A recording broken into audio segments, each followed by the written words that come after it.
Can we talk about funding for the girls in the band? You said you started 8 years ago.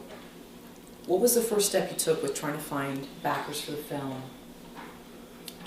The first thing that I did was go to a friend of mine named Michael Green, who had been the head of NARIS. That's the group that gives out the Grammy Awards. And I had known Michael for about 15 years.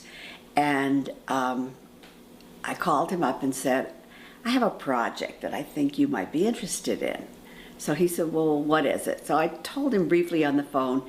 He said, well, what have you got on it? I said, well, right now all I have is a bunch of pictures and some stories. So I had photographs. I made a book, a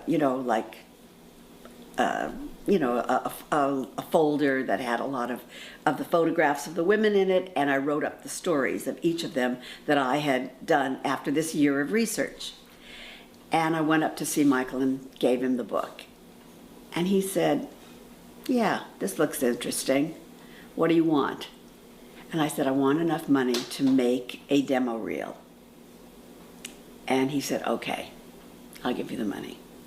So we did. We went out and we shot our first interviews, and we did a 7-minute demo reel. And with that demo reel, we then went out to major funders and started asking for money for the project. So that was our first steps.